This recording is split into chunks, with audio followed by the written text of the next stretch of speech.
At one point during the rally, which again is supposedly for Kelly Loeffler and David Perdue, Trump sort of implied that he was not going to be president, but he caught it a little bit and tried to recover, as you'll see. Nothing and no one will be able to stop them. These Senate seats are truly the last line of defense. Now, I must preface that by saying, because they'll say, he just conceded. No, I don't concede. So, Kelly, if I might add, I think we're going to win, in which case we'll be the last line of defense. It's called veto, veto, veto, veto. It's just, he added on the last veto in case he didn't get his strategy. So they're the last line of defense. I mean, I'm the last, screw her. I'm the last line of defense. Veto, veto, veto. So I guess he's not conceding, but come on, man. Like he gets it on some level. He's like an onion or a parfait. He has levels, but some of them, they know he's not gonna be president.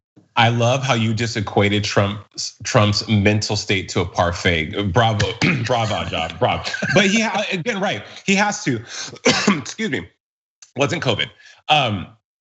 I'm thoroughly looking forward to the day where we get that 60 minutes, Diane Sawyer, whoever gets to him first, interview about why he hasn't conceded, and also the actual concession to this, because it's gonna come sooner than later. Or I mean, it may not come at all, it may not come directly. It's like waiting for an apology you're never gonna get. But he for all intents and purposes, he is smart. I think Trump is a smart man in some way, shape, or form. He has some intelligence, John. So he has to know it's over. This is done. That dragging this out is not. I mean, I don't know how else to say it. As many times I've said it on the Damage Report and every place else, it's not happening, bro. It's like there's no.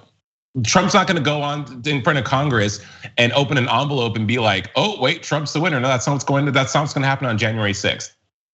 Well, look, I agree with you in part that I do think he is at least, like, I don't think that he's intelligent, but I think he's sly to some extent. To be a con man like this, you have to have a combination of sort of no moral core, kind of a sociopathic belief that you're the only person that matters. But you also have to be able to read people a little bit and know what they want so that you can pretend to give it to them. Sure. What I disagree about is whether it's worth it to drag it out for something. Like he seems to think it's worth it for some reason. In fact, he went at length about how he's not going to surrender. We're just gonna play one section of him talking about how this thing is never, ever gonna be over.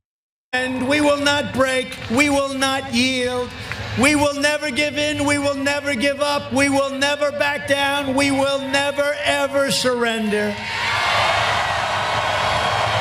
Evacuate? In our moment of triumph? I think you overestimate their chances. I liked his accent better there. I think he should stick with it. It makes him sound intelligent, as you said.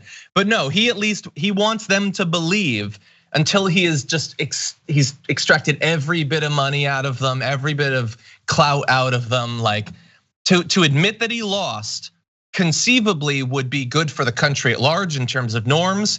It would allow him to maintain a little bit of dignity, but he doesn't value either of those things. And so he's going to choose whatever, more donations, Trump TV later, running again, allowing the grift to continue, being a martyr, whatever. Those are way more valuable to him than dignity, being a man, caring about democracy, whatever.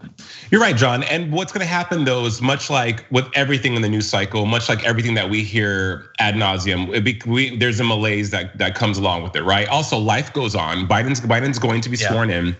As we said, business will start to turn to, okay, what is this new administration going to do? How are they going to move forward? How are they going to proceed? And it's going to become like this radio sweeps of Trump saying, "I will not give up, I will not back down, Adrian." You know, like the whole Rocky thing, just like we are the champion. It's going to become this joke to where now it's going to fall on deaf ears. People are not going to care, and the longer you would think, as you said, John, someone who has the personality of Trump, that he would not want his legacy to be marred by this, right? He would not want the legacy of being the most powerful man in the world for 4 years. For normal humans, that's a huge accomplishment.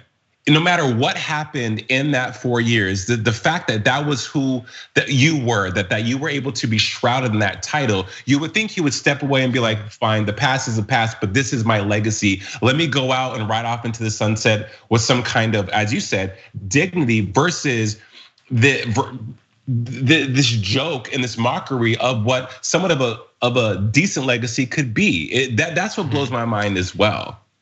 Yeah, look, I get what you're saying, but your expectations for him are inherently flawed, and let me tell you why. It is because you are burdened by the fact that you are a caring, joyful person, Jason. You have a light inside of you. He doesn't. It's a light. He has a fractured bit of a dark crystal that was chipped off of some monolith to a dark god.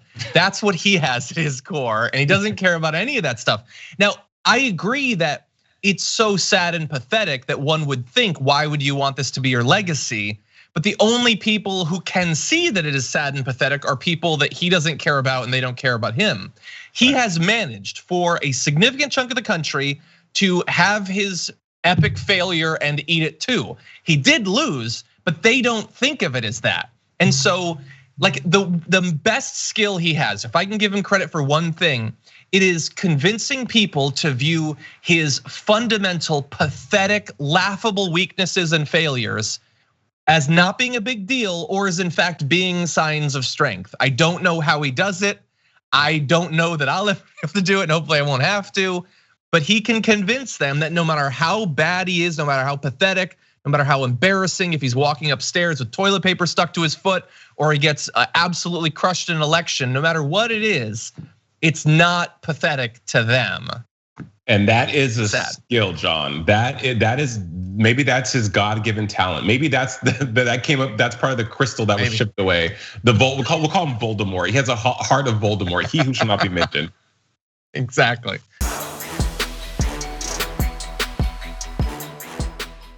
For more political news breakdowns, interviews, stories of activism, and me trying my hardest to care about the occasional big celebrity news story, subscribe to our YouTube channel at youtube.com/thedamagereport. And you can ring the bell wherever it is so you don't miss anything.